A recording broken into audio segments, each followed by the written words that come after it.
Добро пожаловать, друзья! Сегодня мы с вами поговорим о тройственности, триединстве, или как там еще можно это охарактеризовать. Гость этого выпуска – триада DNA 200 от компании Lost Vape. На вопрос, почему я снимаю данный обзор о DNA 200, а не DNA 250, которая вышла относительно недавно, отвечаю очень просто. Они идентичны во всем, кроме платы и мощности. Ну, может быть, еще отличается мощность внутреннего зарядного устройства, если вы хотите заряжать аккумуляторы, не доставая их из мода.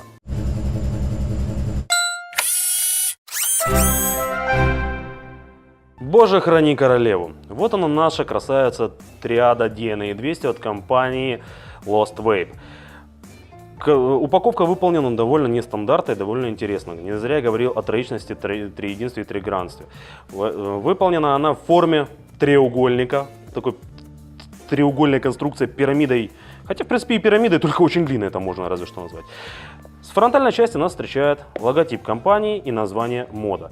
Внизу у нас есть почтовая наклейка от компании Lost Vape с кодом для того, чтобы почта поняла, что это такое, куда это едет.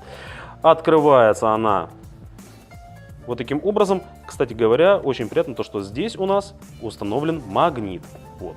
Оп, оп. Магнитик мягенький, аккуратненький, хороший. Здесь нас встречает описание, что это такое, где оно произведено, каким стандартам качества соответствует. Внутри отделано велюром, тоненьким, но приятным на ощупь. Первое, что нас встречает, инструкция по эксплуатации. Под ней у нас скрывается сам мод и кабель. Достали USB из его наружного, из его большого штекера и оставили маленькую плоскую пластину. В общем, USB-микро-USB для обновления прошивки и заряда аккумуляторов. Больше внутри нет ничего. Кстати, ух ты. Как мы видим, форма была закреплена дешевым скотчем, но ребята, видимо, решили на этом сэкономить. Инструкция по эксплуатации. Маленькая книженция, аккуратненькая, с цветными картиночками и много-много-много-много букв. Тут у нас рассказывается о том, как она работает, каким образом входить в какие режимы и так далее и тому подобное. Если коротко, наша красавица работает в режиме от 1 до 250 Вт, запускает намотки с сопротивлением от 0,6 Ома и точность подстройки у нее, я ее забыл включить, точность подстройки мощности у нее 0,1 Вт. Экранчик стандартный для всех плат DNA формата. Слева у нас показывается уровень заряда аккумуляторов, причем что все три объединяются в одну емкость, в одну банку.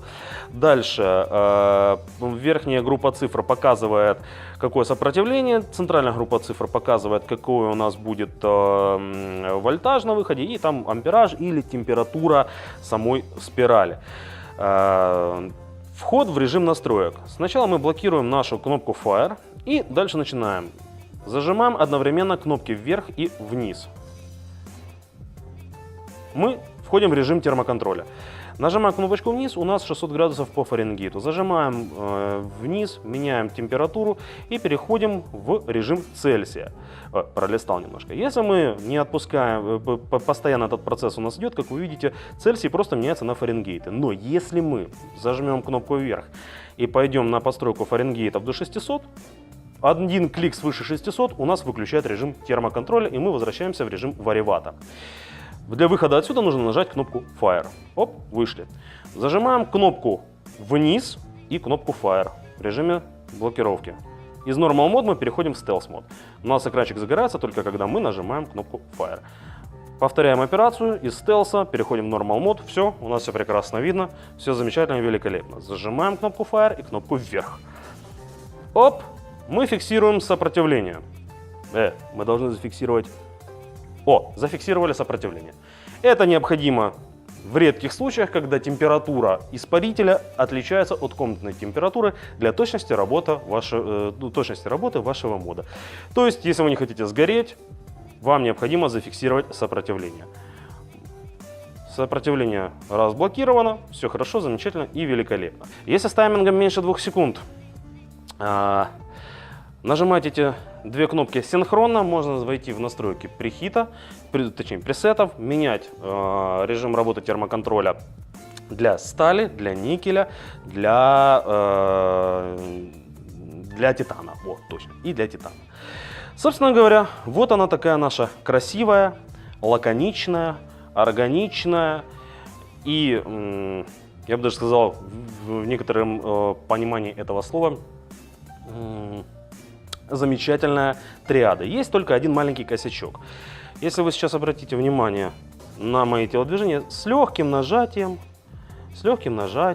я воздействую на крышку, и она начинает люфтить. Это малоприятно, учитывая стоимость мода.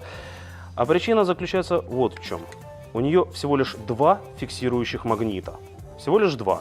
Этого довольно... внизу она просто пазами стыкуется, и все. Что можно сказать? Этот мод, он как старый добрый Rolls-Royce. Он эстетичен, он лаконичен и консервативен.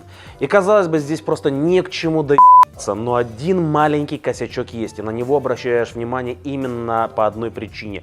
Его цена. Он стоит далеко не 25 баксов. И если его покупать в интернете, повторю, в интернете, не в магазине, его цена может завалить за 150 зеленых.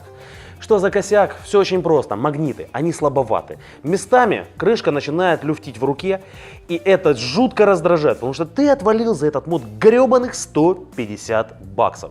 Конечно, он за свою точность, за свою мощность, за все свои достоинства заслуживает 5 звезд. Но все-таки одна черная меточка разработчикам за вот этот маленький косяк. За сим все, честь имею. Увидимся позже.